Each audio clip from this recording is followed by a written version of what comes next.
Qu'est-ce qui change en 2022 concernant les prises en charge? Comment calculer la solvabilité du garant? Comment savoir si celui qui aimerait vous prendre en charge est solvable ou pas? Voilà. Et même si quelqu'un cache son salaire et que vous voulez qu'il vous prenne en charge, quelle question est-ce qu'il faut poser à cette personne? Et en fonction des réponses, vous sauriez s'il est solvable ou non. Puisque vous saviez, le salaire, personne n'aime donner ou dire son salaire à une personne. C'est strictement privé. Vous allez être confronté aux personnes qui aimeraient bien vous prendre en charge. Bien qu'à la fin, ils vont vous donner vos fiches de paye, mais sont gênés de vous dire déjà à la base ce qu'ils touchent. Donc, c'est ce qui fera dans l'objet de notre vidéo. Qu'est-ce qui fera l'objet encore de cette vidéo? C'est la solvabilité du garant. Comment calculer la solvabilité du garant? Comment savoir si celui qui aimerait vous prendre en charge sera solvable ou pas? Puisque vous allez observer, dans 60 ou 70% des refus de visa, c'est lié à la solvabilité du garant. Donc, reste jusqu'à, cher ami, à la fin de cette vidéo. Et à partir du moment où je vais te montrer comment calculer cette solvabilité, si à jamais celui qui aimerait te prendre en charge ne remplit pas ces conditions, cher ami, même si tu lui as donné de l'argent pour signer ta prise en charge, tu lui dis rembourse-moi. Maintenant, lorsque je vais te montrer comment calculer, et que si à jamais même quelqu'un veut te prendre en charge, il ne remplit pas ces conditions, il n'a pas ce salaire, tu as le visa. Pourtant, tel que je t'ai montré, tu as calculé et il ne remplit pas ces conditions. Si donc tu acceptes, tu as le visa, j'arrête les vidéos, je recommence. Une fois que je vais te montrer comment calculer la solvabilité du garant, comment savoir si celui qui aimerait te prendre en charge sera solvable ou pas. S'il n'a pas ce salaire-là et qu'il te dit non, ça ne fait rien, c'est un petit problème, comme ils aiment souvent dire, c'est un petit problème, t'inquiète pas, ça va passer. Et que tu déposes avec cette solvabilité, pourtant, elle n'est pas suffisante. Tu montes au ciel, tu pries le Saint-Esprit ou tu pries 10 fois, tu fais 20 fois la neuvaine ou tu jeûnes 100 000 fois. Tu n'auras pas ce visa-là. Et le motif sera solvabilité non suffisante. Donc, reste jusqu'à la fin de cette vidéo. Alors, si tu es donc nouveau ou nouvelle sur cette chaîne et que c'est la première fois de tomber sur cette chaîne, mon ami, sache que tu es à la chaîne du pape, ok? De celui-là que tous les moteurs de recherche, à savoir Google et YouTube, ont certifié que si c'est pour la procédure pour les études en Belgique, c'est ce monsieur-là. Voilà, donc reste jusqu'à la fin pour que tu ne tombes plus dans ce piège. Pour que lorsque tu vas faire une prise en charge, s'il ne s'agit que peut-être du garant pour obtenir ton visa, tu l'as directement. Et aussi, pour que si à jamais quelqu'un aimerait te prendre en charge, tu ne sois plus stressé par le souci de la solvabilité de cette prise en charge ou de ce garant. Voilà. Alors, j'ai fait une précédente vidéo où je vous disais ce que c'est que la prise en charge. Le garant ou prise en charge, c'est celui qui te prend. Le garant est celui qui te prend en charge en fonction de la durée de tes études en Belgique, soit pour 1 an ou pour toute la durée des études en Belgique.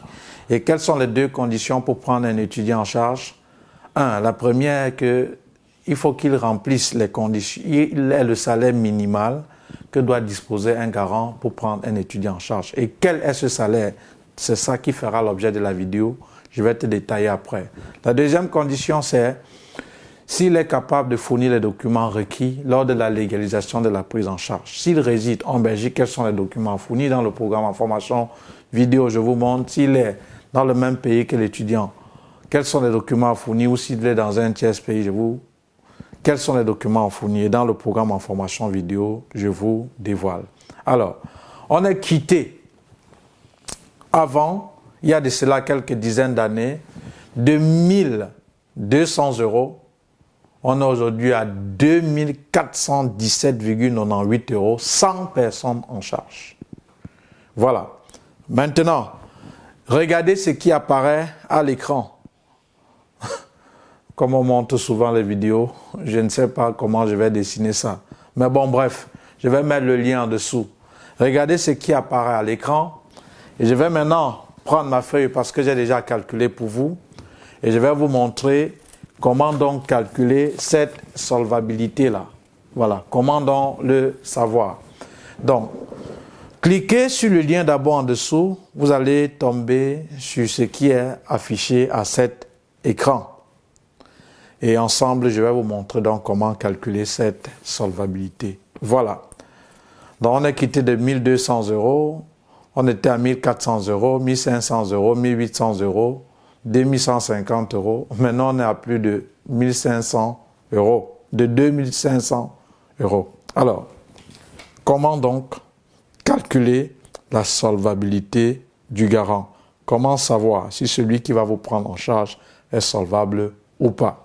Que dit la loi? Pas ce que dit Aristide. Qu'est-ce que l'Office des étrangers dit à propos de ceux qui aimeraient donc vous prendre en charge? Vous cliquez sur le lien en dessous et avec moi, on doit calculer. Voilà. Alors, dans le site de l'Office des étrangers, ok, je vais vous épargner de toute la lecture là. Ceux qui aiment lire, vous pouvez lire après. Alors, regardez ce qui est en dessous de la vidéo.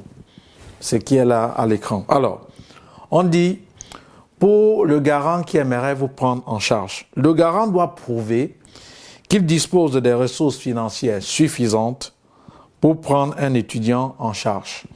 Le montant des ressources mensuelles nettes, ok, dont doit disposer le garant se calcule comme suit. Voilà.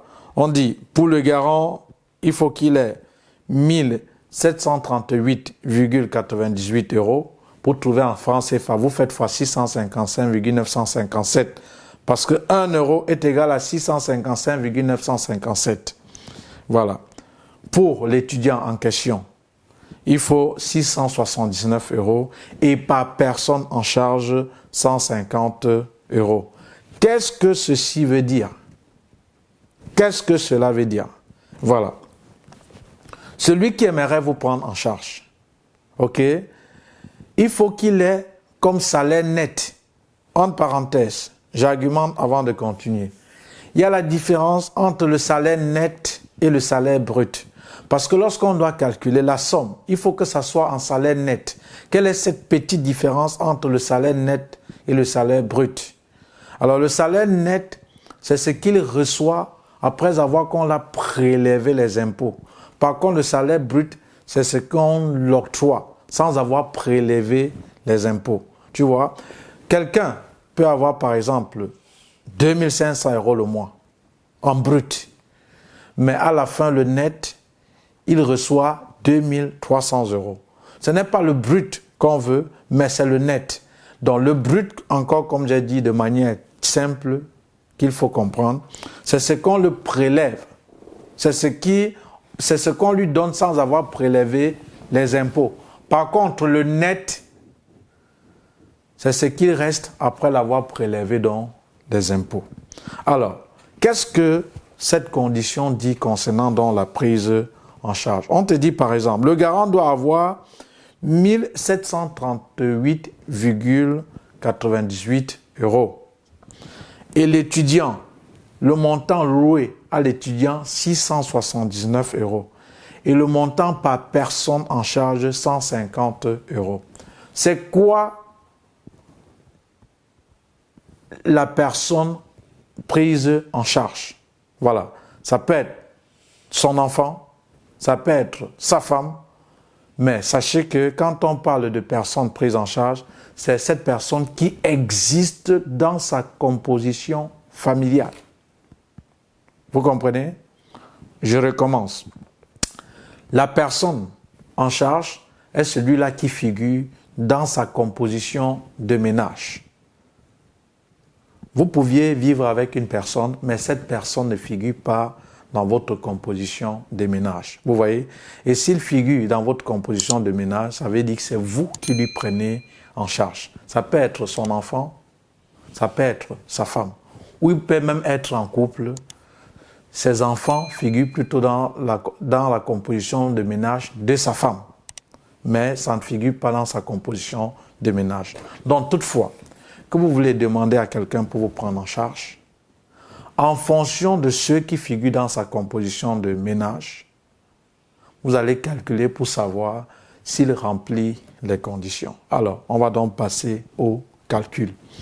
Alors, on a donc dit, il faut que le garant lui-même, il est 1738,98 €.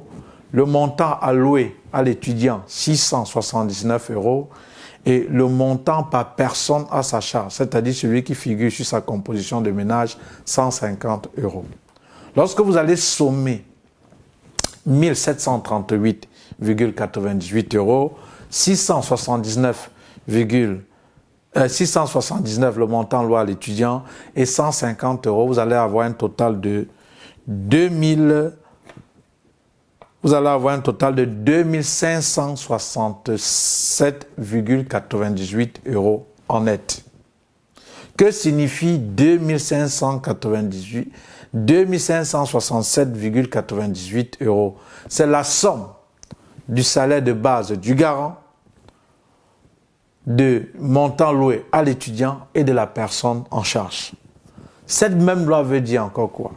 Supposons qu'il n'a pas quelqu'un en charge. C'est-à-dire, vous voulez que quelqu'un vous prenne en charge. Il n'a personne en charge, il est célibataire. Vous voyez? Est-ce qu'il doit avoir 2567,98 €? Non. Il doit donc avoir combien? Vous faites seulement 1738,98 € plus 679 € que c'est vous l'étudiant, ça va vous donner 2417 €. Tu dois comprendre, regarde jusqu'à la fin. Tu avais le pape. Ça c'est Albert Einstein, mes amis, je souffle un peu. Qui disait, si vous prétendez maîtriser un concept et que vous l'expliquez à ce qu'un enfant de 2 ans ne parvienne pas à comprendre, ça veut dire que vous ne maîtrisez pas. Tu dois comprendre. Voilà. Je recommence. Si tu aimerais que quelqu'un te prenne en charge, s'il est célibataire, il n'a personne en charge, il doit avoir combien? Voilà comment tu dois calculer. Tu vas calculer 1738,98 € qui appartient au garant, plus 679 qui appartient à l'étudiant. Donc, il faut que, au net, il est 2417,98 €. Maintenant, comme par personne en charge, c'est 150 €. Souvenez-vous encore, j'ai dit, la personne en charge, c'est celui qui figure de manière officielle sur sa composition de ménage. Alors, supposons qu'il a une personne en charge. Et par personne en charge, c'est 150 €. Alors, 150 € plus 1738,98 qui représente celui du garant, plus 679 €. Ça va te donner un total de 2567,97 € en francs CFA. Vous allez faire fois 655,957. Ça, il doit avoir ce salaire en net. Ça veut dire, si quelqu'un a une personne en charge, il faut que pour son salaire net à la fin du mois, il est 2567,98 €. Par contre, s'il n'a personne en charge, il faut qu'il ait 2417,98 €. Maintenant, supposons que celui-là, c'est un monsieur, son big gros jeu écrit beaucoup, il a 2 personnes à sa charge. Disons 2 enfants. Ce sont ces 2 enfants qui sont à sa charge. Il faut qu'il ait combien en net de mois pour te prendre en charge. Supposons aussi que cette personne ne veut pas te dire son salaire. Il ne veut pas te dire, il est gêné de te dire combien il touche. Tu dis par exemple, tonton, j'aimerais vraiment que tu me prennes en charge. Il dit oui. Il dit qu'est-ce qu'il faut? Je vais te demander, je vais te poser juste une question. En fonction de ta réponse, je vais savoir si tu peux me prendre en charge ou pas. Tu lui dis, tonton, tu as combien d'enfants à ta charge ou combien de personnes à ta charge? Il te dit par exemple 2 personnes. Alors, tu fais 150 fois 2 parce que c'est 150 € par personne en charge. Ça va te donner 300 €. Maintenant, tu fais 300 € plus 1738,98 plus 679. Ça va te donner 2717 euros. Et tu lui dis, tonton, si tu as 2717,98 euros en net le mois, tu peux me prendre en charge. S'il dit oui, ça veut dire qu'il peut te prendre en charge. Maintenant, supposons qu'il a 3 enfants.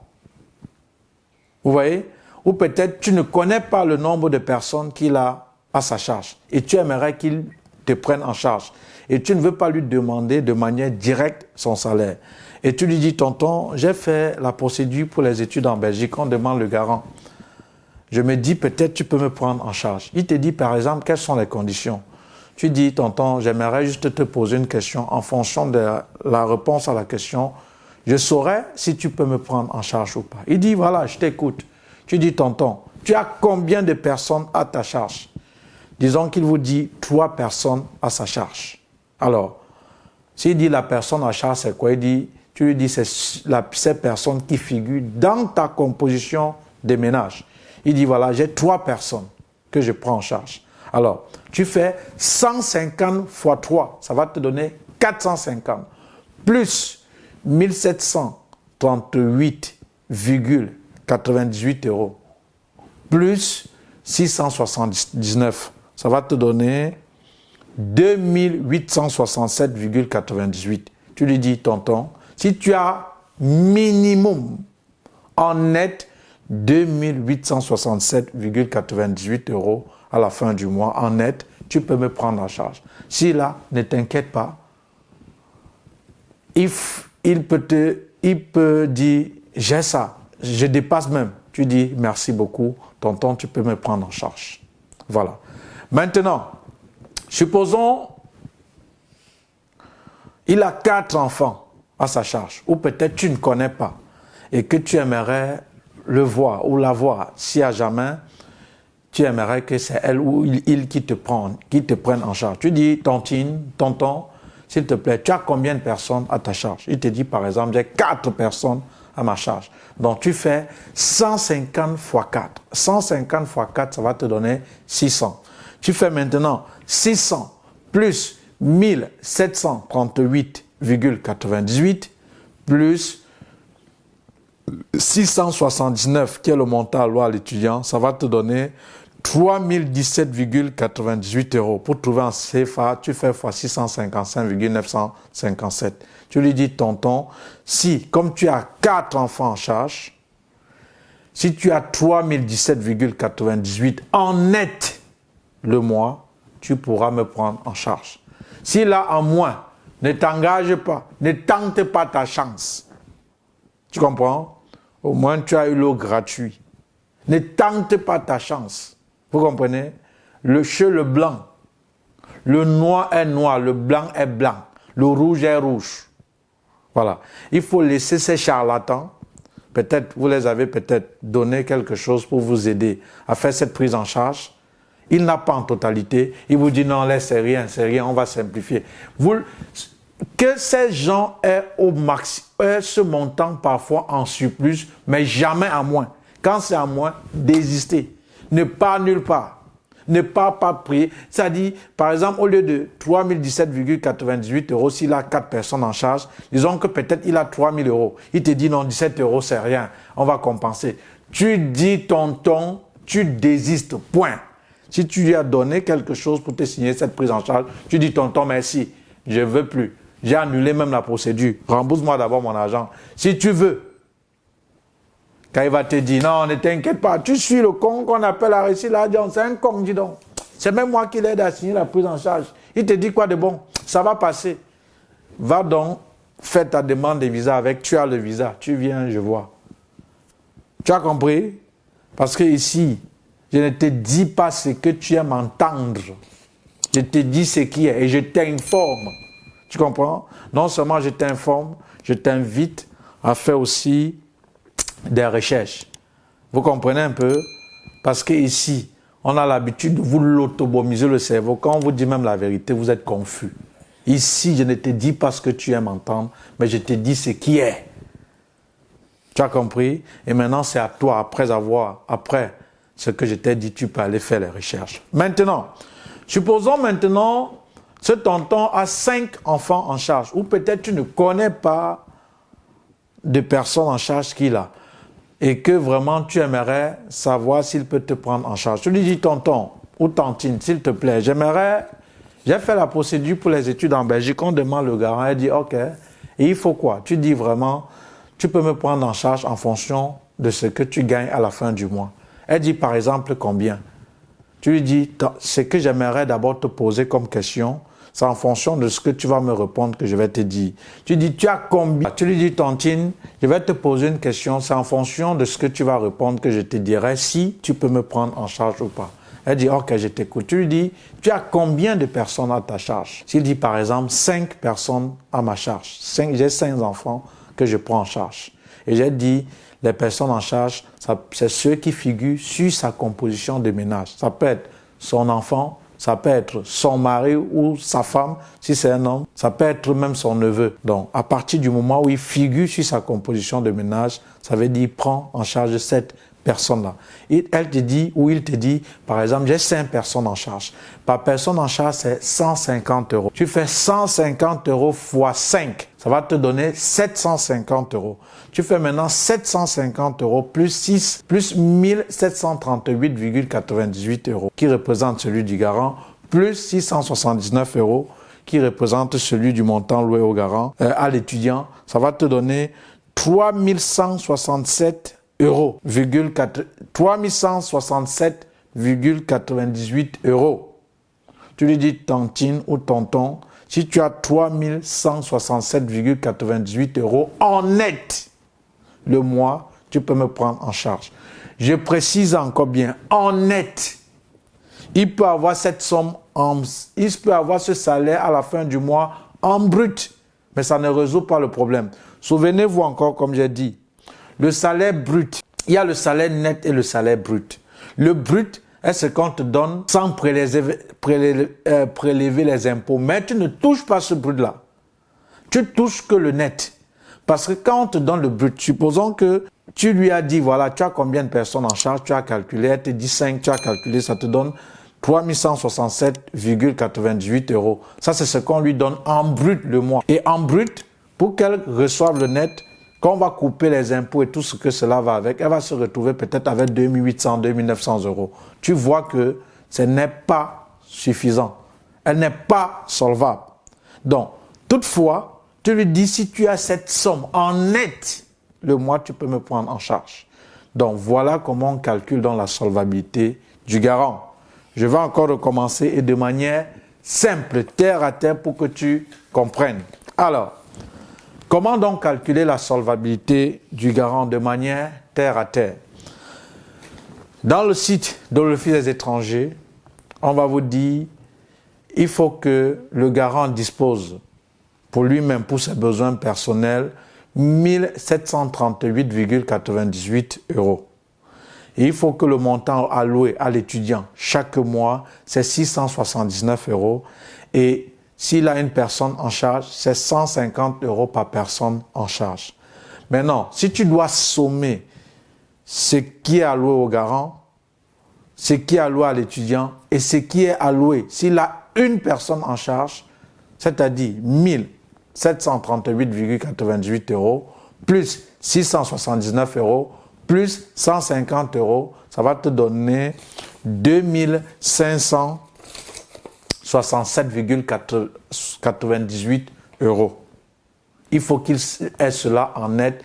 S'il a un enfant, supposons que celui qui veut vous prendre en charge n'a pas d'enfant. Alors, vous allez juste faire 1738,98 euros plus 679 euros. Ça va te donner 2417,98 euros en net.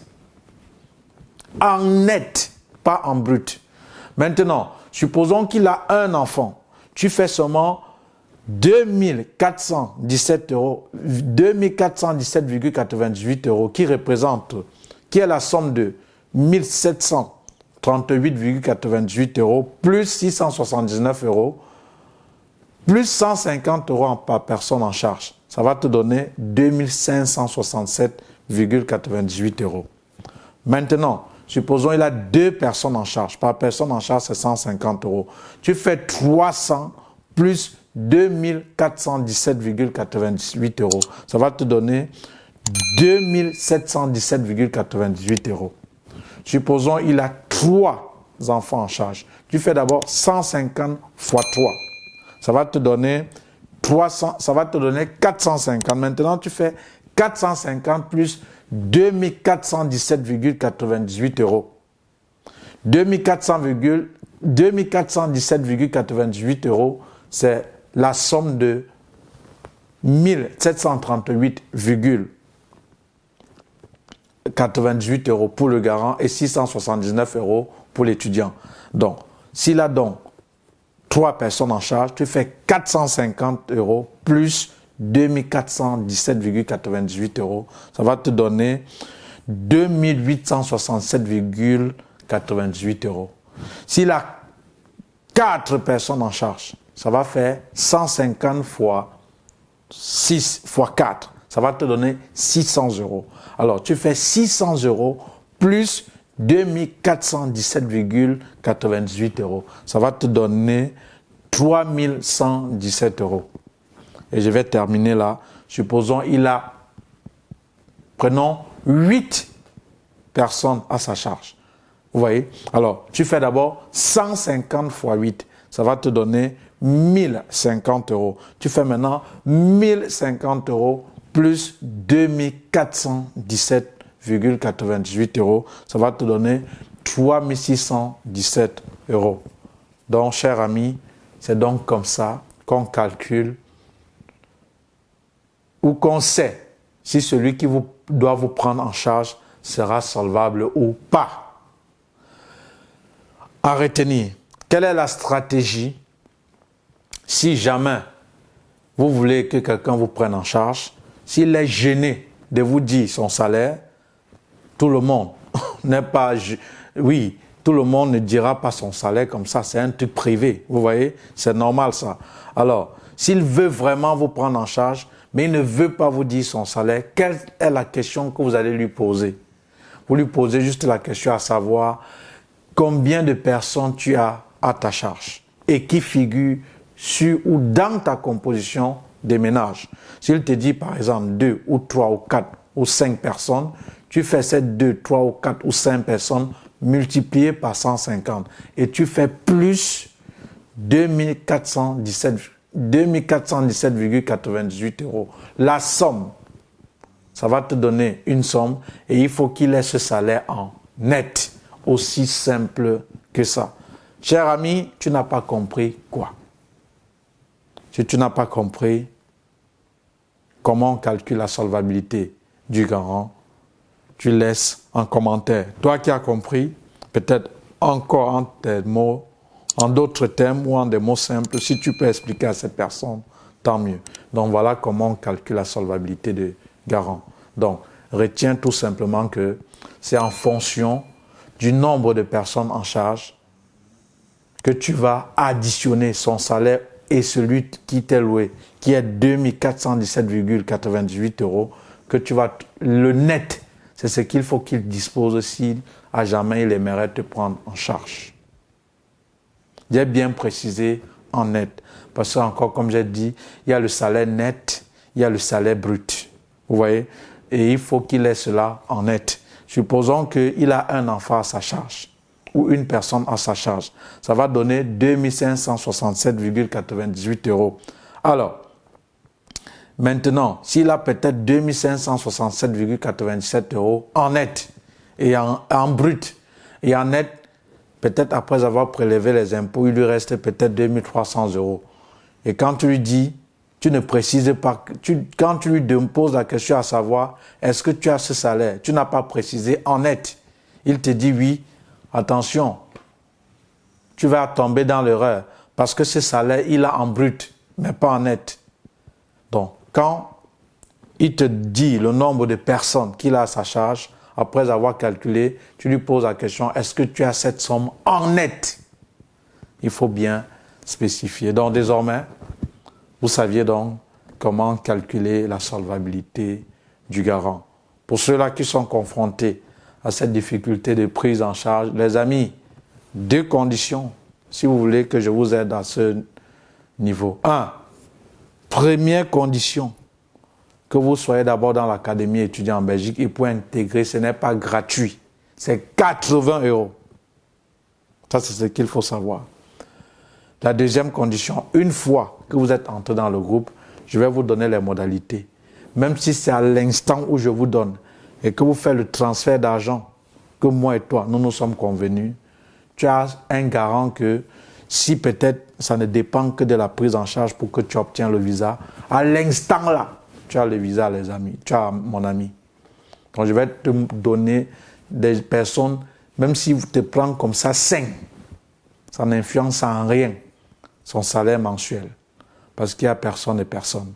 Et sachez que je ne fais rien gratuit. Parce qu'il ne faut pas venir. Oh oui, il a dit qu'on entre. Quand on entre, on dit que c'est payant. Non. À partir du moment, sur cette chaîne-ci, que je te propose un service, ne crois pas que c'est la charité.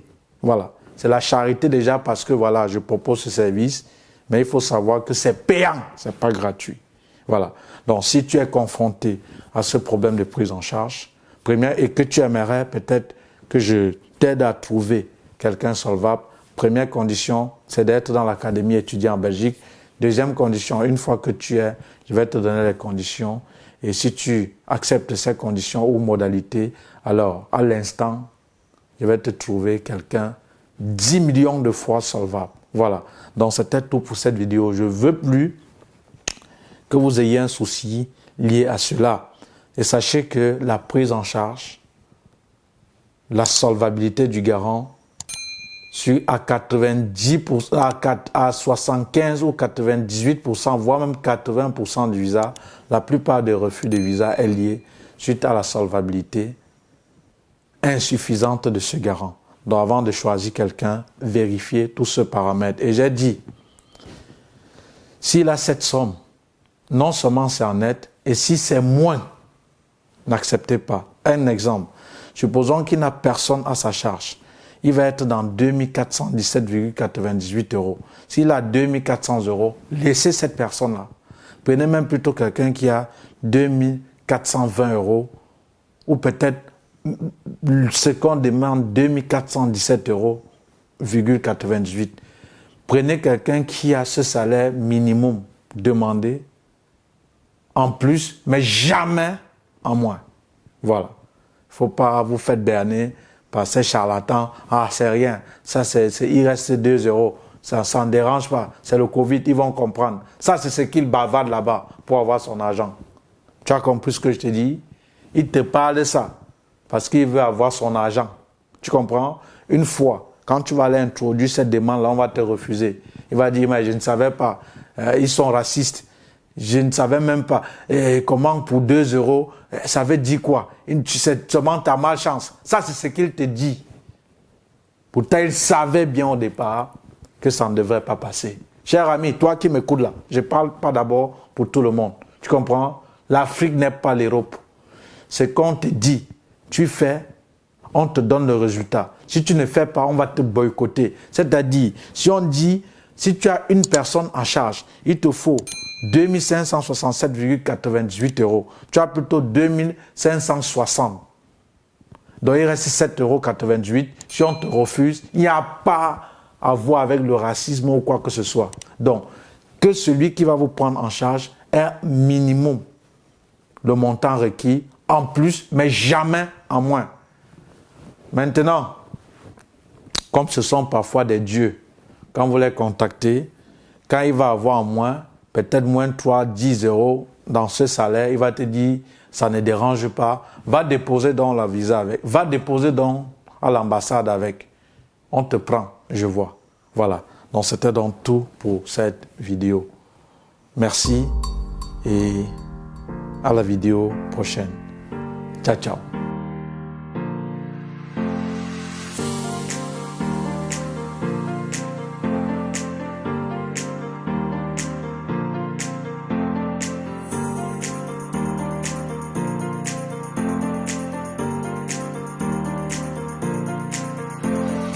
Thank you.